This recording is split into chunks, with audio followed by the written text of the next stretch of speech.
Good morning students. तो आज मैं स्टार्ट कर रहा हूँ फार्मास्यूटिकल केमिस्ट्री में। चैप्टर का नाम है हीमाटिनिक्स। तो हीमाटिनिक्स चलिए स्टार्ट करते हैं। वो सबस्टांस जो ब्लड फॉर्मेशन में हेल्प करते हैं, substance which is required for formation of blood formation में जो सबस्टांस हेल्प करते हैं उनको हम हीमाटिनिक्स कहते हैं। जैसे आयरन है वो भी ब्लड फॉर्मेशन में हेल्प करता है, विटामिन B12 जिसको साइनोकोबालामिन भी कहते हैं, और फोलिक एसिड। ये तीन सबस्टांस है जो हमारे हीमाटिनिक्स कहलाते हैं। आयरन या उससे बनी प्रिपरेशंस, विटामिन B12 और फोलिक एसिड। तो यहाँ से देखिए डिफिनीशन क्या है हीमाटिनिक्स की। Haematinics are the substances required in formation of blood sales.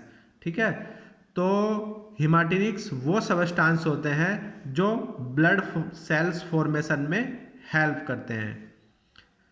Next, haematinics is used in the treatment of anaemia. तो एनीमिया में ब्लड की कमी हो जाती है, तो इसीलिए जो एनीमिया डिजीज है उसको ट्रीट करने के लिए हीमाटिनिक्स यूज होते हैं। हीमाटिनिक्स के फिर एग्जाम्पल्स हैं जो जैसे मैंने अभी बताया है ऊपर, आयरन, विटामिन B12 और फोलिक एसिड। अब समझ लीजिए एनीमिया क्या होता है। एनीमिया होता कब है? Anaemia it occurs when the balance between RBC formation and RBC destruction is disturb. ठीक है, तो जब हमारी बॉडी में आरबीसी फॉर्मेशन, जिस तरह से आरबीसी बनती है और जिस तरह से आरबीसी नष्ट होती है, वो एक बैलेंस रहता है ना। तो जब वो बैलेंस डिस्टर्ब हो जाता है, मतलब आरबीसी जो है कम बन रही है और नष्ट ज़्यादा हो रही है, तो क्या होगा, हमारे जो है हमारी बॉडी में एनीमिया हो जाएगा, या कह सकते हैं एनीमिया डिजीज हो जाएगी। कारण क्या क्या है एनीमिया के वो देख लेते हैं। Causes of anaemia. एनीमिया क्या कारण है एनीमिया के? पहला है एक्यूट और क्रोनिक ब्लड लॉस। एक्यूट और क्रोनिक ब्लड लॉस पहला रीज़न है। अगर हमारा ब्लड लॉस हो रहा है, बॉडी से हमारा ब्लड स्राव हो रहा है, रक्त स्राव, तो एक रीज़न ये हो सकता है। Second reason, increase destruction of RBC. RBC नष्ट होने की जो प्रक्रिया है वो बढ़ गई है। किस केसेस में बढ़ती है? जैसे हीमोलाइटिक एनीमिया। हीमोलाइटिक एनीमिया में आरबीसी डिस्ट्रक्ट होती है, वो भी रीज़न हो सकता है। नेक्स्ट है रिड्यूस्ड आरबीसी फॉर्मेशन। अगर आरबीसी कम बन रही है, आरबीसी कम बनने के रीज़न क्या क्या है? Bone marrow depression. अगर बोन मैरो डिप्रेस हो गया है, चूंकि आरबीसी फॉर्मेशन जो है वो बोन मैरो में होता है, तो बोन मैरो डिप्रेस हो गया तो आरबीसी का जो फॉर्मेशन है वो रिड्यूस हो जाएगा, आरबीसी कम संख्या में बनेगी। नेक्स्ट है डिफिशियंसी ऑफ हीमाटिनिक्स। अगर हमारे ब्लड में हीमाटिनिक्स की कमी हो गई, चाहे आयरन की कमी हो गई, तो भी आरबीसी फॉर्मेशन रिड्यूस हो जाएगा। तो ये तीन रीज़न है जिनकी वजह से एनीमिया होता है, और हीमाटिनिक्स जो है वो हम एनीमिया में देते हैं, जैसे कि मैंने अभी बताया है। नेक्स्ट चलते हैं। तो ये तो था शॉर्ट नोट जो हीमाटिनिक्स पे है। अब इसके अंदर हमको 5 ड्रग्स पढ़नी है। तो पहली जो ड्रग्स है वो है फेरस सल्फेट। फेरस सल्फेट जिसको कि ग्रीन विट्रियोल, हरा थोथा भी कहते हैं, इसका फॉर्मूला है FeSO4.7H2O। ठीक है, मोलकुलर वेट 278, चूँकि फेरस का 56 होता है, एस का 32, ओ का 16 होता है और H2O का 18 होता है। तो यहाँ पे अगर हम प्लस करके इसको जो है मोलकुलर वेट कैलकुलेट कर सकते हैं। नेक्स्ट, मेथड ऑफ प्रिपरेशन, किस तरह से इसकी सिंथेसिस होती है। इक्वेशन, ये इक्वेशन आपको जब भी प्रिपरेशन आएगा, मेथड ऑफ प्रिपरेशन, तो इक्वेशन की इंपॉर्टेंस है।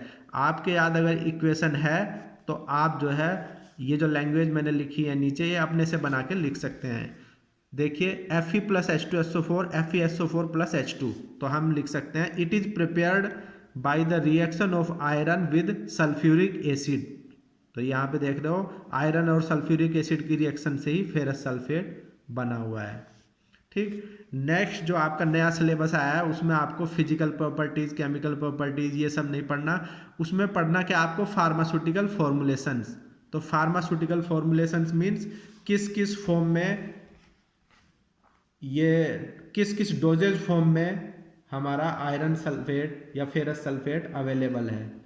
ठीक है, तो ये हमको उसमें लिखना है। तो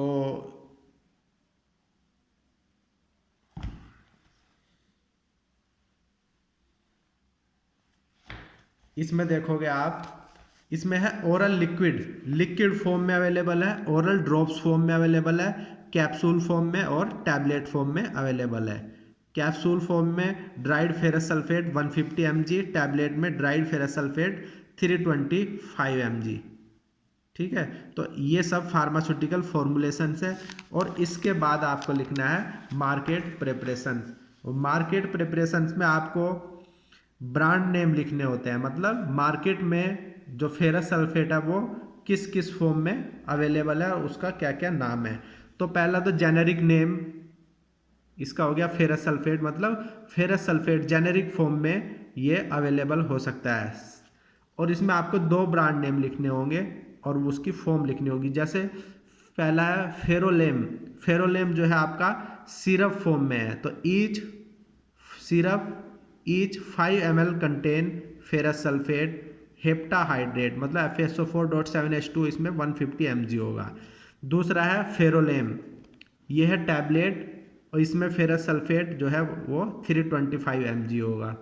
तो ये 2 ब्रांड नेम आपको लिखने हैं। हर किसी मार्केट प्रिपरेशन में आपको कम से कम, ज़्यादा तो कितने भी लिख सकते हो, लेकिन एटलीस्ट 2 ब्रांड नेम्स तो आपको मेंशन करने ही हैं। इसके बाद है storage, stored in well close air tight container में रखना है आपको, क्यों अगर ये खुला रख दिया एयर में तो ये फेरिक सल्फेट में कन्वर्ट हो जाएगा। ठीक है, यूजेज एज हिमाटिनिक्स, इसका जो फेरस सल्फेट का यूज है एज हिमाटिनिक्स यूज होता है इन आयरन डेफिशिएंसी एनीमिया। तो ये जो फेरस सल्फेट या और भी कोई ड्रग आएगी तो उसमें आपको लिखना होगा molecular formula, molecular weight, preparation, pharmaceutical formulation और मार्केट प्रिपरेशंस। तो ये फेरस सल्फेट हुआ। दूसरी जो ड्रग है दैट इज फेरस फ्यूमारेट, तो ये जो फॉर्मूला है CH, यहाँ पे डबल बॉन्ड CH, इसकी वैलेंसी होती है 2 फ्यूमेरेट की, और फेरस की होती है, फेरस की भी 2 है, तो ये हो जाएगा फेरस फ्यूमेरेट का फॉर्मूला। ठीक, और फेरस आयरन का जो एटॉमिक वेट है वो होता है 56, तो उसके बेसिस पे हम इसका मोलिकुलर वेट भी कैलकुलेट कर सकते हैं। अब देखिए मोलिकुलर फॉर्मूला क्या है इसका, कैलकुलेट करने पे आपका 170 आ जाएगा। मेथड ऑफ प्रिपरेशन, ये इक्वेशन आपको, जैसे मैंने लास्ट टाइम बताया, ये इक्वेशन जो है प्रिपरेशंस की आपको लिखनी ही लिखनी है, याद करनी ही करनी है। देखिए, it is prepared by the reaction of ferrous sulphate with sodium fumarate, ये सोडियम फ्यूमेरेट और फेरस सल्फेट की जब हम रिएक्शन कराएंगे तो फेरस फ्यूमेरेट बन जाएगा। नेक्स्ट, फार्मास्यूटिकल फॉर्मुलेशंस, ये कैप्सूल फॉर्म में अवेलेबल है और टैबलेट फॉर्म में अवेलेबल है, ओरल सस्पेंशन फॉर्म में अवेलेबल है। इसके बाद market preparation, market preparation generic name हो गया फेरस फ्यूमेरेट, फिर आपको जैसे मैंने बताया 2 ब्रांड नेम तो आपको लिखने ही लिखने हैं। एक हो जाएगा फेरस फ्यूमेरेट 210 mg, ये टैबलेट फॉर्म में अवेलेबल है, इसमें टैबलेट के अंदर फेरस फ्यूमेरेट 210 mg हो जाएगा। दूसरा फेरोसिक्वल्स, ये भी ब्रांड नेम है फेरोसिक्वल्स, ये एक्सटेंडेड रिलीज टैबलेट है, मतलब वो टैबलेट जो लंबे समय के लिए, लंबे समय तक ड्रग रिलीज करती रहती है। ठीक है, इसमें क्या क्या आ जाएगा, फेरोसिक्वल्स के अंदर आता है फेरस फ्यूमेरेट 150 mg और डोक्यूसेट, ये यू है, डोक्यूसेट सोडियम 100 mg। ठीक है, ये दोनों फेरोसिक्वल्स के अंदर कंस्टिट्यूएंट्स है, एक ये है एक ये है, ये आपको पहले लिखना है और इसी के नीचे ये लेके आना है, ये थोड़ा सा गलत लिख दिया। ठीक है, तो आप यहाँ ध्यान देंगे, फेरस सिक्वल्स के अंदर फेरस सल्फेट 150 mg होता है और दूसरा जो है डोक्यूसेट सोडियम 100 mg होता है, ये एक्सटेंडेड रिलीज टैबलेट के फॉर्म में है। स्टोरेज, स्टोर्ड, किसी की भी स्टोरेज हो आपको उसको well close air tight container में तो रखेंगे ही रखेंगे, तो अगर इसको एयर टाइट कंटेनर में रखना है, अगर नहीं रखेंगे तो ये ऑक्सीडाइज हो जाएगा। ठीक, स्टोरेज हो गया। यूज, नेक्स्ट इसका यूज भी सेम वही है, आयरन डिफिशियंसी एनीमिया में होता है, फोलिक एसिड और विटामिन B12 के साथ कॉम्बिनेशन में। ठीक है। थर्ड ड्रग चल रही है, इसमें थर्ड ड्रग है ferrous ammonium sulphate, ferrous ammonium citrate, ठीक है। ये हो गया फेरस अमोनियम साइट्रेट। ये फेरस अमोनियम साइट्रेट का फॉर्मूला है, इसको आप याद कर लेंगे। और इसका मोलिकुलर वेट हो गया 262। कैलकुलेट कर लेंगे। कार्बन का होता है 12, एच का 1, 56, नाइट्रोजन का 14, ओ का 16, ठीक। मोलिकुलर वेट इस तरह से हो जाएगा, इसका कैलकुलेट कर लेंगे। प्रिपरेशन देखिए, it is prepared by the reaction of ferric hydroxide with solution of citric acid and ammonium hydroxide. तो ये जो फॉर्मूला है फेरिक हाइड्रोक्साइड का है, ये फॉर्मूला साइट्रिक एसिड का है, ये अमोनियम हाइड्रोक्साइड का है। तो ये तीन कंस्टिट्यूएंट्स लिख के आपको ये फॉर्मूला लिख देना है। ये चूंकि ये मैंने मेरे पास जो बुक है उसमें ये इक्वेशन नहीं दी है, तो ये मैंने अपने से ही बना दी, ठीक है। नेक्स्ट लिखिए, नेक्स्ट देखिए फार्मास्यूटिकल फॉर्मुलेशन। तो फॉर्मुलेशन ये सिरप फॉर्म में अवेलेबल है, ओरल ड्रॉप्स के फॉर्म में अवेलेबल है। तो दो फार्मास्यूटिकल फॉर्मुलेशन लिख देंगे। नेक्स्ट आपको दो ही मार्केट प्रिपरेशन लिखनी है। तो पहला हो गया जेनेरिक नेम, जेनेरिक नेम हो जाएगा इसका फेरस अमोनियम नाइट्रेट, ठीक है। पहला ब्रांड नेम एम्फेर सिरप के फॉर्म में अवेलेबल है। इसमें जो होता है फोलिक एसिड होता है, फेरिक अमोनियम साइट्रेट होता है और विटामिन B12 होता है। इस सिरप के अंदर ये तीन कंस्टिट्यूएंट्स होते हैं एम्फेर के अंदर। दूसरा जो ब्रांड नेम है इरोरेंज, IRORANG, इरोरेंज, ये भी सिरप के फॉर्म में अवेलेबल है। इसमें फेरस अमोनियम साइट्रेट के अतिरिक्त जो है विटामिन B12 होता है। Storage well close air tight container. और यूजेज सभी के सेम है, as haematinics in iron deficiency anaemia, ठीक है। और इसको फोलिक एसिड के साथ कम्बिनेशन में भी दिया जाता है। तो सबका यूज, चूँकि अगर आप सिलेबस याद कर लेंगे तो सिलेबस में आपको पता है हिमाटिनिक्स के अंदर 5 ड्रग्स हैं। तो 5 ड्रग्स का यूज जो है एज हिमाटिनिक्स आप लिख सकते हैं। दूसरा use in iron deficiency anaemia या एनीमिया लिख सकते हैं, ठीक। फोर्थ जो ड्रग है वो है फेरस एस्कोर्बेट। मतलब एस्कोर्बिक एसिड क्या होता है, विटामिन सी, विटामिन सी के साथ आयरन को दिया जाता है। फॉर्मूला हो जाएगा इसका ये C12H14FeO12। इसका मोलिकुलर वेट 406।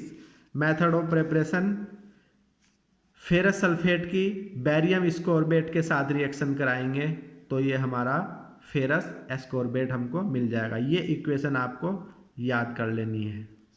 नेक्स्ट है फार्मास्यूटिकल फॉर्मुलेशंस। फार्मास्यूटिकल फॉर्मुलेशन किस किस फॉर्म में अवेलेबल है, सिरप के फॉर्म में अवेलेबल है, सस्पेंशन के, टैबलेट के और कैप्सूल। जो कैप्सूल है वो सॉफ्ट जेलेटिन कैप्सूल के फॉर्म में ये फेरस एस्कोर्बेट अवेलेबल है। ये हो गई pharmaceutical formulation.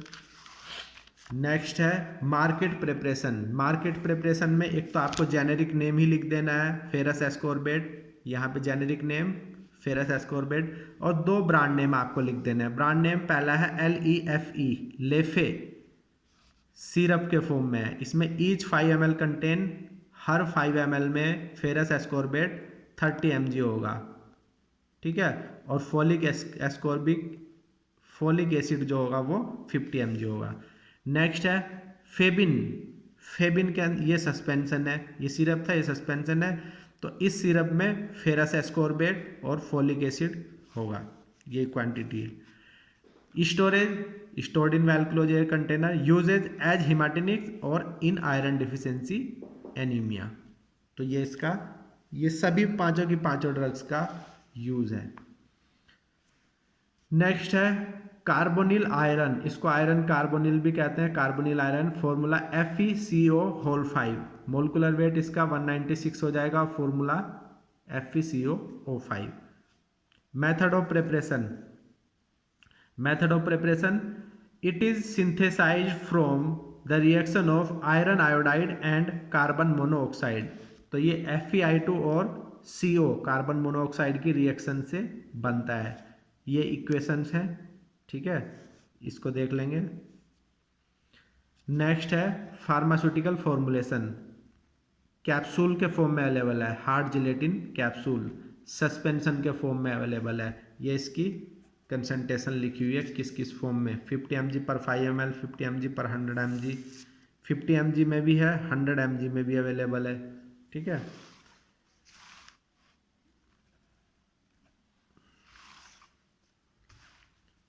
Next syrup form में अवेलेबल है। अब मार्केट प्रिपरेशन, एक तो जेनेरिक नेम ही हो गया कार्बोनिल आयरन।